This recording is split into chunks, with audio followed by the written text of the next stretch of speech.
A monster? Where? Hey kings, queens, and in-betweens. Oh, it's me, Aaron Bagurity, and it really sucks to be here, guys. I am sick to death of doing these, okay? I've only done like 3 and I'm already over it. But seriously, like Dr. Seuss, he's canceled now. You can't read Dr. Seuss. You know, he wasn't the best guy to begin with, okay? His wife like got cancer and he was like cheating on her. And, you know, she like begged him to just even lie to her and say that he actually loved her. And he was like, yeah, no, I'm not gonna do that. I'm gonna go up with this floozy over here. So, you know, not a great guy. But we've all read his books. You know, we love that Mike Myers movie, Cat in the Hat. That's a classic Mike Myers film. It's like up there with Love Guru, you know. It's like, you know, peak Myers. This whole thing with Dr. Seuss and he's racist, you know, I don't know if you guys know this. People in the 1940s and 50s, they were very racist.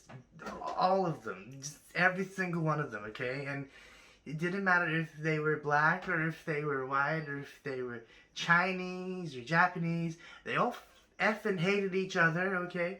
None of them were friends. They didn't get along.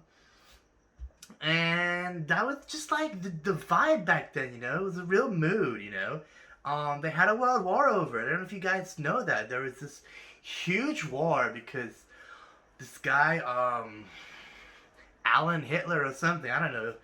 He was a real D-bag. He was just like killing all these, you know, Jews. He was just like lining them up and telling them that, you know, there was some free money or something in a big room, and he killed them all. So that was a thing, you know. But sort of in line with my last video, which was to do with Potato Gate, and if you haven't checked it out, it's on my channel. It's called Potato Gate. It's all about, you know, Hasbro changing the name of Mr. Potato Head to just Potato Head. In line with that kind of thinking, and this is going to be a real deep dive here, okay? We're going to go into the real nitty-gritty of it. You know, the Dr. Seuss Foundation comes out and says, yeah, we're not gonna print these books anymore because some of them are problematic, you know? You know, the Sneetches are a racist allegory. The effing Sneetches are not even, like, real things. Like, it could be anything. It's a big yellow bird thing. Why, is it gonna offend Sesame Street fans? Who cares? Sesame Street's for babies. If you're watching Sesame Street, you're a baby. Okay. Gee, thank you. The truth will set you free. Okay, I don't know what that means, but all right. Is your real name Big Bird? Me? I thought you were talking to Barry. Yes, my name's Big Bird. Do you live on Sesame Street? Yes, I do. No, the Dr. Seuss Foundation, you know, they come out and they say, we're going to stop printing these books, and, you know, everyone on the right's just going to go, oh, this is unacceptable. Oh, we've got to have cancel culture. And so they run out, you know, well, they don't run out anywhere because the whole effing country's locked down, if you're in the U.S. That state mandates are no longer needed. You know, they're gonna go on Amazon. They're gonna go on their keyboards or on their phones. And they're gonna buy these books, and you know, the people at the Dr. Seuss Foundation, they're just you know, laughing all the way to the bank, just like those MFers at Hasbro with their stupid potato head. Oh, we made a potato head gender-free. You know, less calories in your potato head and less genders as well. So, yay, capitalism and activism. You can have your cake and eat it too, and there's no calories, and there's no gender, and everybody's happy, and there's no more racism because 6 Dr. Seuss books aren't in print anymore, but you can bet your God's damn ass, what is that? You can bet your sweet tushy that somebody's making a pretty penny out of this. Follow the money, okay? See what I'm doing here? I don't know what that was, but follow the money, guys, okay? Whenever something like this happens, whenever some, big entity, some big corporation comes out and says, we're not doing a thing anymore, or we are doing a thing, or we're putting pronouns in our bios, or we're putting a trans flag or an LGBTQI plus flag in our masthead, that is not for you, okay? That's for them to signal to you that they're the good guys, okay? Amazon, yay, good guys. We trans rights, yay. Workers' rights, what are those? I don't know what workers' rights are. You want a toilet break? I'm sorry, get back in line and work on that factory floor. Oh, I'm wearing my comfort unicorn ears and horn today because I'm super emotional about all this. Reading and literature is it's like a safe space for me. It's a safe space for a lot of people. It's a place where you can go and you can get lost and you can disappear in fantastical worlds, and you don't need to worry about the BS and the effing and jeffing happening out here in the real world. You don't need to worry about, Elon Musk putting a chip in your brain and then you wake up on Mars and, all of a sudden it's like, oh, where am I? How did I get to Mars? What's going on? Elon! You don't have to worry about, Jeff Bezos, doubling his wealth during a pandemic and wondering, that ambiguity girl, she told me to follow the money. Jeff Bezos doubled his wealth during the pandemic. What could that mean? I don't know. Probably nothing good, though.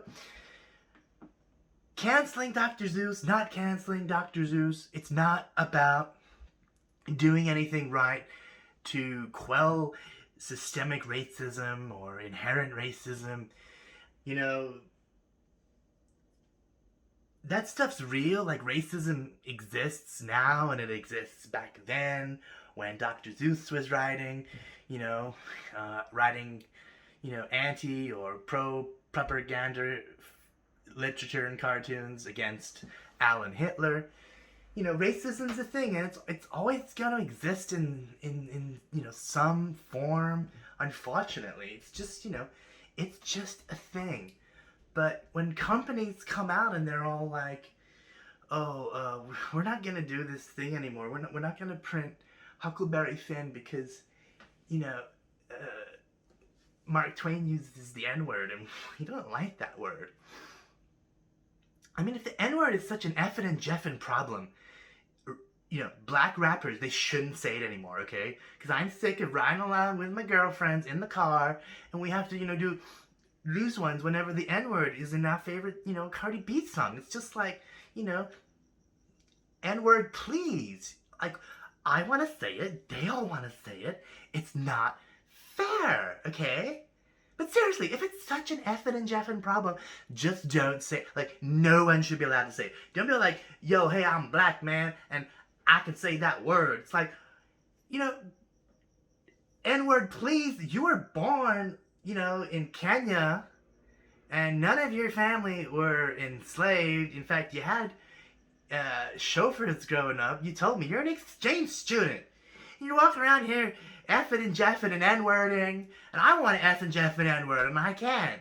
And it's not fair, okay? You want to talk to me about white privilege? That's racism right there. Yeah, it is, okay? Saying that just because I'm white, I have privilege that needs to be checked at every door, at every concession. Like, no, that is racism, okay?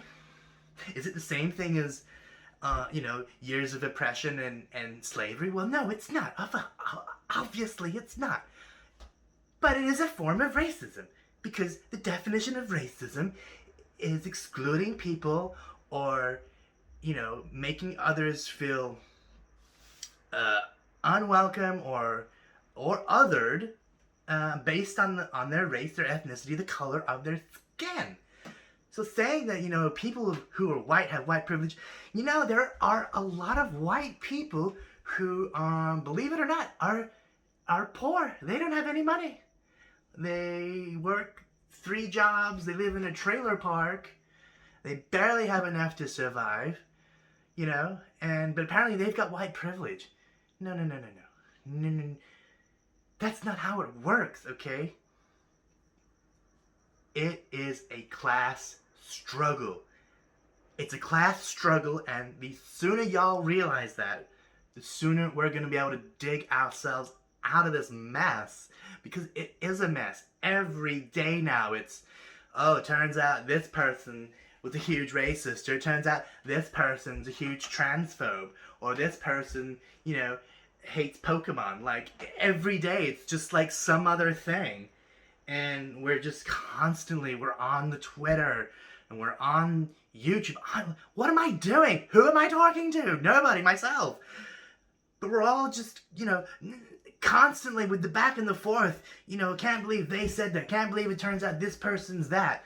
And meanwhile, these mother effers who control the culture and control the money are laughing at us. They're going off to their, conferences in Geneva at, Davos or Davos. Is it Davos? I got a friend called Davo. He's kind of cute. That's another story. They're going up to their conferences in Geneva, or the Bilderberg Group, the Trilateral Commission, whatever it is that, these meetings that they're having at Bohemian Grove, and they are laughing at us, at how dumb, at how insecure, and just plain scared we all are. We are terrified. We're terrified that at any moment one of us, ourselves or our neighbors, our mothers, our fathers, brothers or sisters are going to be outed as bigots, as racists, as transphobes. For some people out there, their biggest fear is being called a TERF. What the hell is a TERF? Like surf and turf? I love surf and turf. Not anymore. I didn't even know what a TERF was a year ago, and now that I know what it is, I wish I didn't. But there are people who are terrified of being called TERFs. If you don't know what a TERF is, don't look it up. It stands for Trans Exclusionary Radical Feminist. It basically means you're a feminist, or, more aptly, a woman that hates trans people. Okay? And most of the people that get called TERFs, they don't hate trans people. They just have some issues with what's going on with the whole trans thing, That's another issue for another talking point for another day. I don't want to keep y'all too much longer. I guess what it boils down to is we're not going to win this. And there is a war on. It's a war for your mind and for your thing in here, your heart, your soul. And if we keep arguing endlessly about culture and, who's racist and who's oppressed and, are you woke?